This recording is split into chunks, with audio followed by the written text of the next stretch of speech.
We're going to get started on today's training around capability briefings, right? And capability briefings in the old days, I've been doing this a long, long time, but in the old days of federal sales, we would go in and present capability briefings, these briefing decks. They took up almost the entire meeting, going through slide after slide. It would contain everything that we'd want to share about our products, our services, our team, et cetera. And the primary reason we did this is because we didn't have the internet. But once life started evolving and the business world started evolving, buyers could get this information, because before the internet, buyers really couldn't get their information by themselves. They had to get it from us salespeople. So we would go in there and guide them through, consultative selling, which is this idea of consulting with a buyer on their needs and the problems and helping them understand even the problems before we started talking about solutions. But in 2024, buyers are far more sophisticated and they're capable of doing a lot more research before a meeting than many people. Before ever even reaching out to you or agreeing to a meeting, they're already thinking about your product and thinking about the things you sell, because they have a need. They're not going to buy just because you sell something. They're going to buy because what you sell matches a need of theirs. When you go into meetings now, it really is important to have discussions around their challenges and goals. And so far less about telling them everything about your company. They already been to your website. They already went to LinkedIn or to DSBS or all these other places. They've already learned theoretically about your company, right? I have customers who've gone to meetings with the Navy, and when they show up, the Navy's like, hey, I really appreciate you have that dynamic small business search or DSBS profile so complete. I was able to understand about your core competencies and your experience, et cetera. So the capability briefing, the deck part of it, the slides part of it, I say it should be 5 or 10 minutes in your meeting, depending on whether you have a 30-minute or 60-minute meeting. And that's what I'm going to share in the training, right? What should be in the deck, what it should look like, and a little bit about how to properly present it, and maybe what you can do ahead of time. When you do this, you're really going to see the capability briefings will go away from just this, we call it word vomit. There might be a nicer way to say this, but this just dump of information about feature, about our company. The whole point is to get a conversation going. And so we're going to dive into that here. I'm going to cover down today talking about capability briefings in 4 different main ways. First thing is, I just want to make sure we understand the what and the why behind capability briefings. I want to dig a little bit further into that. When you understand the why, it makes sense on what you're going to be doing.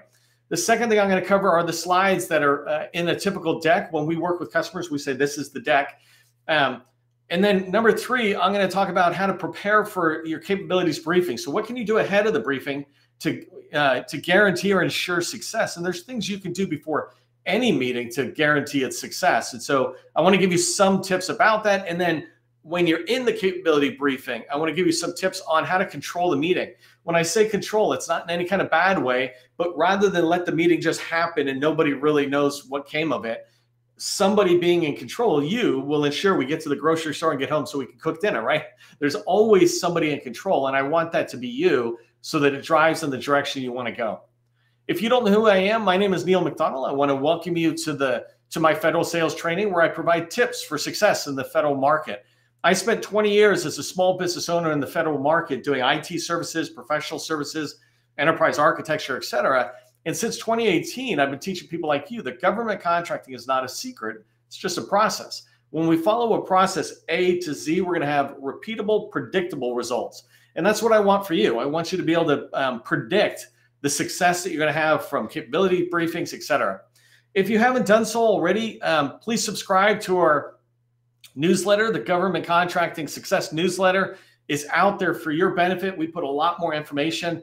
For example, yesterday, I just posted our weekly newsletter around, a summary newsletter. So we'll do one-off newsletters throughout the week, but this one is where we're summarizing the training, but we also put in stuff about special operations, strategic activity, the Navy Industry Day. And so things you might have missed, we'll put them into the newsletter. So I want you to go subscribe to that. And then the other thing is, I wanted to say thank you to those showing up or registering for training. We have over 100 people signed up for training today. And that's first and foremost, that's an easy way for you to thank us. I really appreciate when you do that. And so thank you for registering for training. It allows us to know you're coming. You don't have to do it. So the fact that you do it is really appreciated by us. The second thing is when you register for training, LinkedIn says, well, there's a lot of people in the government contracting space who are registering. Let me let other people know. And so the word starts getting put out. The reason this is important is because the bigger our community is, the more we attract the buyer. That's the big thing. Of course, I want to grow the community so you have people to network with, but I start getting contacted by higher and higher levels of federal buyers who are trying to use our community to communicate to industry, to communicate to you. I'm like, come on in. If I can get the federal government to come do variations of industry briefs, et cetera, that you can get access to, that's the better. And so this is all of us working together. And one little step that you can do is just registering for training. We have 4 more trainings this week, so make sure you register for them if you plan on coming to them or watching them. And the last thing is never come alone, right? When you come to this training, you value it. If this is your first time, welcome. When you come back 3 times, bring a friend on the 4th, right? Start bringing people in, because the more of us who invite friends, the bigger we grow the community that's in the chat that you're able to network with. And you can see here we got 12,000 people in the newsletter, but I got 25,000 followers that are government contracting followers in my network. And like Saturday, I just try to pull them all together. Anytime we can help you network and find people who might be able to help your company grow or you towards your goals, we're going to take advantage of that and help you. Okay, so I got 21 minutes to dive through these topics on the capability briefing. So let's start with what are capabilities briefings. I mentioned that these things have been around forever, right? They used to be just walking in and saying, hey, here's my deck. Let me tell you every single thing about me. Really, though, now this is what I teach, is that capability briefings, their purpose is to drive a discussion and start a relationship, right? You're coming in and generally giving a capabilities briefing to people you haven't met before. And so they're getting introduced to you and your company. And so that's the start of a relationship just in general, right? That's the whole point of this meeting, is to not just have a one and done, but you're trying to build a long-term relationship. Government contracting is the long haul. It's a marathon. It is not a sprint. It is not something you just do in one meeting. You do this over the course of 6 to 24 months to 5 to 10 years as you continue to build your company, right? And the success of your company will be dependent in large part on those relationships. So the capability briefing helps you start that relationship. The other purpose of it is it drives a discussion, the discussion around the customer's challenges and pains, right? As well as their objectives, their goals that they're trying to hit. So your capabilities briefing deck will enable that discussion to really happen as you go forward. I put down a couple other things about what's in the capability briefing deck, or more importantly, what are capability briefings. But a big part of it is just sharing your core competencies. You're saying, here's what we do, right? And I like to tell people to be really focused on your core competency. Even if you got a couple of things, you want to be remembered. The more things that you say you do, the harder it is for me to remember. I have a customer who I watched say that they do multiple things. And I'm going to go back to him and say, hey, just say one thing, get in the door, and then say these other things. But if you say too many things, it's hard for people to understand it. But we do want to share our core competencies, because I like to say, when people are seeing your core competencies for the first time, they're seeing whatever your marketing assets are. But when they hear about you for the first time, you really want them to make one of 3 decisions in their head pretty quickly. Yes, I want to keep talking to you, or whatever level that is, right? Nope, I don't have any interest in talking to you. That's not my space. You do IT, I buy boots, right? I have no interest. Or the third option, which is not me, but it's Sally. Let me make an introduction, or let me just tell you it's Sally. But those 3 things, I want them to make a decision on that in almost 1 second. They hear your core competency. We do this, this, this. They hear it and they go, oh yeah, that's something I want to hear more about. Nope, I'm not interested in hearing any more about that. Or the last one, let me introduce you to somebody else. And so that's that idea of, when you talk about core competencies. The other thing is you're trying to highlight the second bullet here, the middle bullet. You're highlighting your experience and past performance. What I really mean is, in a capabilities briefing, you're trying to communicate to the customer, we've been paid for these core competencies before. I would like to talk to you about these core competencies. These are the customers who have trusted us and given us their money before, right? That's just basic validation, if you will, that, hey, somebody else paid you. You must be good enough to at least talk to, right? And so in a capabilities briefing, as you're driving to the discussion, the first thing you're doing is kind of making them feel comfortable. It's like, I see what you do. I want to talk more about that. Somebody I trust or I recognize has paid you. let me keep talking to you. You must be good enough that they paid you. So at least I will have a conversation. And then in the discussion, right, the purpose of the meeting, in the discussion is when they build their own trust around you. Another thing about what a capability briefing deck is for, I say it's a great leave behind marketing asset. And I'll talk a little bit more about this, but imagine it's just sitting on a desk, right? Somebody walks by, you want them to look at it. So the person you briefed, if they have a printed out copy, they've got it sitting on their desk, or it's sitting on a conference room when they're in a meeting. Somebody else walks by. I used to see that all the time when I was at the White House. They would have these 4-foot cubicles that all the government employees would have. And I'd be talking to one of my customers there, and I'd see our deck sitting on his desk because we had just talked about where we were going, et cetera. And I would watch people come by, like 2 or 3 different people lean over his desk. They're leaning over, they're talking to him, and they're nosy. Right? So they're looking around, and there's our deck popping up. And this is back in, I don't know, like President Obama and Trump, the change of administration, a little bit before, a little bit after. But that period, whenever that was, 2016 and 17, that whole period, I would watch this. And that's when I really began to learn that too many people don't have enough on their title slide. And I'll talk about that in a minute, but it's a great tool that sits there. And the last thing is capability briefing decks are used by government or in government and industry meetings. So if you're going to go meet with a teaming partner, especially if it's going to be a larger company where they're looking for a deck, smaller businesses often it's like, hey, let's get talking. But if you're meeting with a large business or a government agency, this deck is the perfect deck to start a meeting and a discussion. And remember, the capability briefings deck purpose is to drive that discussion. The one thing it is not that I put at the bottom, a capability briefing deck is not you going in and saying, hey, here's what we do, buy from me. Hey, we're here, we do this, we're an 8A. Where's the direct awards? I heard there's direct awards. I want 2 of them, please. Right? It's like, that's not what it's for. The capability briefing deck is just a marketing asset that's part of your sales process. When you understand that and treat it that way, then it will help you develop the relationships that will lead to opportunities, which will then help you win sales. So here is I'm going to use this slide to talk about what's in the deck. I don't have enough time to show you each slide. And so what I'll do afterwards, if you put into the chat, slide deck template, if you put that into the chat, after this, I will post a template PowerPoint slide deck that has, I think it has like 6 or 7 slides that are the template I use with my customers. And so I'll put that template out there for you to get access to afterwards. But right now, I just wanted to cover down on what's in the slide deck. So the first thing you're going to have is a title slide.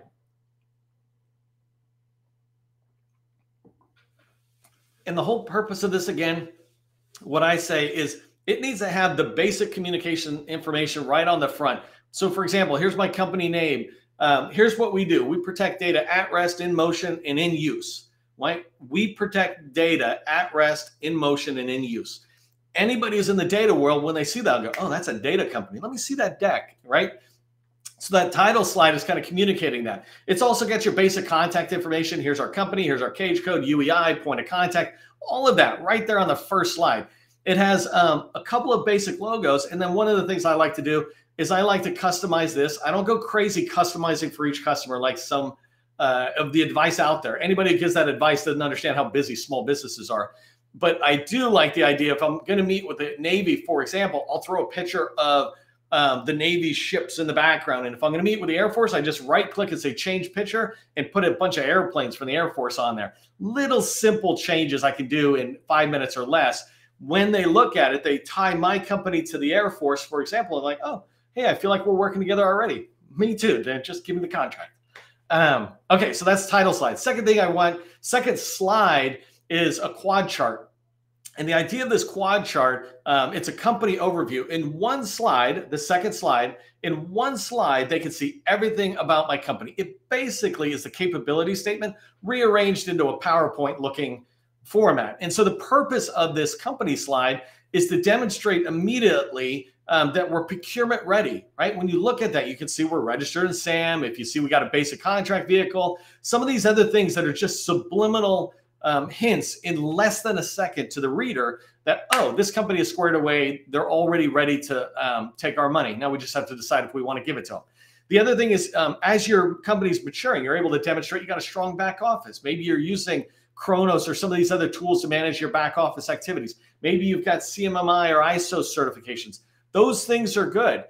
It's an ability to communicate about your staff. We have 97% retention rate, for example. That's a big deal. The government is really worried about, hey, if we give you a big contract, are the people we're going to sit there and give the contract to and then they get on, are they just going to bolt, right? Do you have a high turnover? Well, if you don't have a high turnover, that's a differentiator, right? And so putting that in there, talking about your staff, talking about not just the turnover, but their certifications, the professional development you keep doing, et cetera.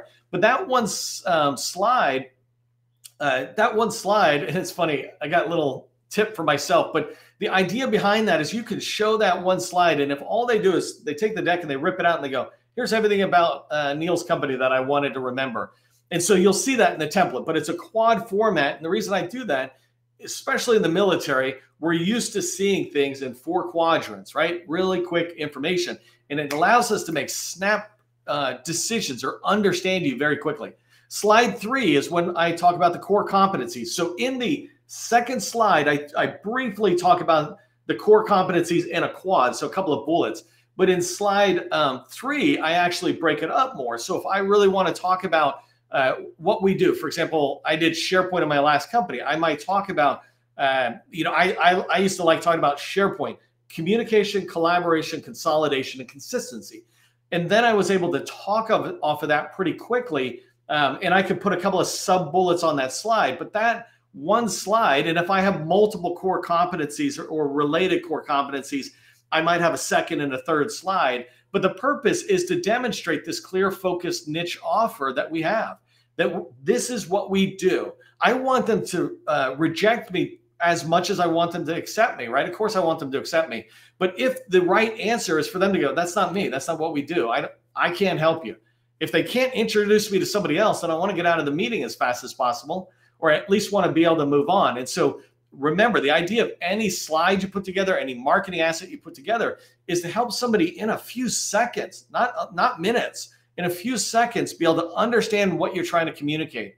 On slide 3, we're talking about core comps, and it reminds me of, again, in the military, we use this term bluff, bottom line up front. And the idea was every deck, the bottom line up front should be very clear what you're trying to communicate with this deck. And then every slide, it should be very clear what you're trying to communicate with this slide. If you can't do that, then get rid of it. And so here on slide 3, the core comps, I'm trying to say, this is where we fit. This is what we do and where we fit. Does it make sense to you? If it does, I'd like to keep talking to you, or meet Sally, who, does do what I do. So that's number 3. Number 4, we go into proven performance. So this is past performance experience. And the idea, again, is to show you've been paid. On slide 2, I might put 2 or 3 of my top customers. So I might put in DHS and Army or something on there. And it's just a teaser. It's just designed in that one slide, slide 2, in a quadrant area to go, hey, we've been paid by some of the big agencies. And then slide 4 is where I expand upon this. I'm showing where we've been paid. I have a customer where I just listed out 15 different projects they had. Very quickly, here's the customer, an acronym so they can understand it. Here's a quick title, similar to what you would do in DSBS. And then, I might put in the dollar values if it made sense to me. But these kind of things, what we're doing is borrowing the credibility of these people who have paid us and the trust they had in us, and telling these people we're meeting with, hey, you should feel comfortable talking to us. I know we have to build our own trust, but you can borrow the trust from these other people.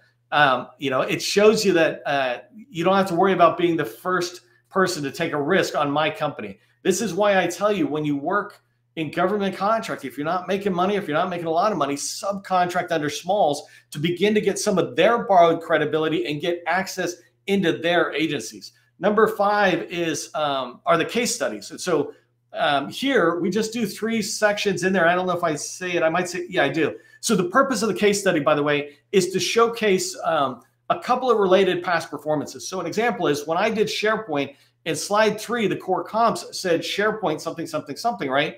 When they came to a case study, the case studies were related to SharePoint. And I would show, for example, I did a huge VA migration of SharePoint, over 100,000 users. There was hardly anybody out there who had ever done migrations at that level. There just aren't that many entities that have 100,000 users, right? And so I was able to go after the Air Force by showing them the VA in a case study. They can look in, and you know how they sometimes say they want to see similar size and similar scope projects and similar, what's the customer base, user base, et cetera. Well, through a case study, I can demonstrate this. And so by using that case study, I can get them to acknowledge that, hey, that one looks interesting. Well, then I can dig into it. In the briefing, I can say, well, why is that interesting? And so case studies break down. And again, this will be in the template. If you put slide deck template into the chat, I'll make sure you get that. But situation, approach, and benefits right there, the last bullet, that's what goes into the case studies. Here was the situation when we showed up. Here's what we did, our approach. And here was the benefit, the outcome, the return on investment, if you will. And so those three things, they don't need to be a lot. I tell people, keep your font at 14 point for a regular Word document. Here, I would keep it at 20 point or higher. When we put too many words, we're not trying to work hard to make it easy to understand. And the last thing is the final slide. I just put it similar to the title slide, but it's really just closing the loop. Okay, so let's talk about, I got eight minutes left, how to prepare for the briefing deck and then how to run the meeting.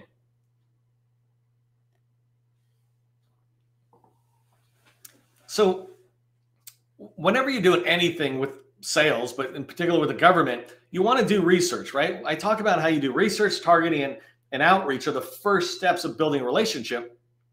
And the idea of research is you're trying to find out what are the government's priorities? What are their challenges? I put out recently Department of Commerce's management challenges for FY 2024. So when you're preparing to go in to do a briefing, don't just think about, hey, this is what we do and spew it.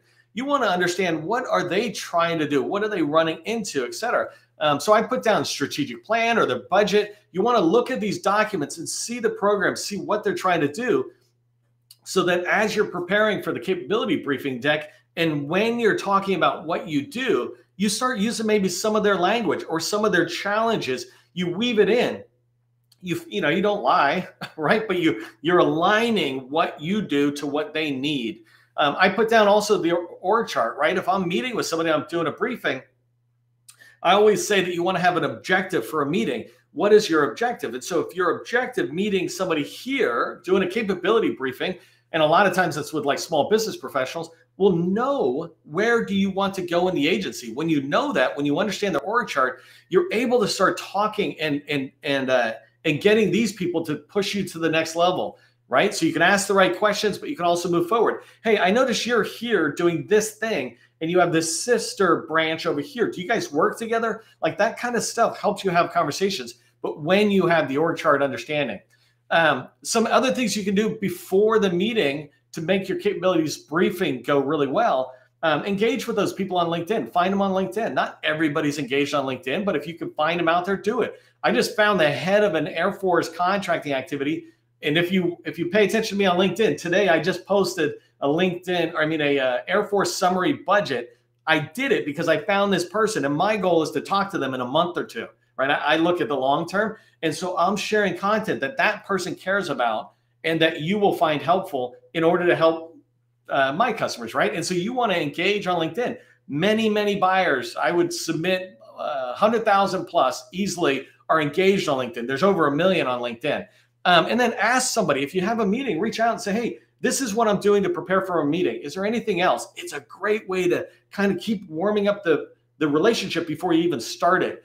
They have a supplier portal. Make sure you register in it and make sure DSBS is perfect. Like I mentioned earlier, when you meet with federal buyers in particular, they will look at DSBS, and you want to make sure that message is communicating that you're an attractive company for them or a potential vendor. So controlling the meeting, I only got a couple seconds. I'm going to go through this pretty fast. I've got other training, and we'll put it all together so it's easier for you to find. But this idea of, remember what the purpose of this capability briefing is, right? It's not to tell them everything. It's to sit there and drive the conversation. It's to begin to build a relationship. I say it's to reduce perceived risk. When you walk in, you're an unknown. You want to walk away with them saying, hey, I feel like this company might be somebody I should keep talking to. And I sure don't feel like they're a risk. They've demonstrated they've got experience, et cetera. You want to set expectations quickly. Right when you get into the meeting, use the call plan that I teach about. You can find different training. But in there, I say, here's the purpose of the meeting. I would like this and I would like to hear this from you. Does that sound good? When you get an agreement on the purpose of the meeting, they go with you, but they also understand the expectation is a little bit of briefing, a lot of bit of talking. And that's why I say 10 minutes maximum for presenting that deck. I talk about using a call plan. If you haven't learned about this, go watch my previous training. I took 400 trainings in the last 2 years, live trainings here, but many of them are on the call plan. How do you prepare a call plan to go into a meeting? And the last thing is make sure you bring a paper copy of the deck when you go in, if you can do that, because then they'll write on it. And that's what you want them to leave behind. Otherwise, present it virtually. Don't send it to them until afterwards. Talk to them and say, hey, I would like to sit there and update our presentation or our briefing deck after I talk to you so it's more relevant to your agency. They'll be totally okay with that. Okay, so here's some things I want you to remember in the last minute here. As you move forward and you're going to be reaching out to set up meetings and to have capabilities briefings, they will check you out. They will go look to see if you're an attractive match to their company. And so make sure your dynamic small business search, and you can do that at connect.sba.gov. Make sure your DSBS profile and your LinkedIn profile look good. They're presenting your company's message. Number 2, update your deck to 2024, right? If it's an old deck, change it. Take a look at the template one that I'll make available. I'll put a PowerPoint one. It might actually be PDF, but I'll give you a link to a PowerPoint one somehow. But update yours based on that template. And the last thing is when you create a 2024 deck, go talk to your previous customers for 2 reasons. One is get feedback, but also you could just remind them of what you do. I have a customer that does admin support, but now they're talking to their customer about artificial intelligence as it relates to admin support. You can do similar things like that. So take advantage of going back and asking for feedback from your customers and your teammates out in industry. Hopefully this makes sense. If you want the template, put template deck into the chat or whatever I said earlier, right? And just remember, government contracting, it is not a secret. It's just a process. I'll see you in the next training.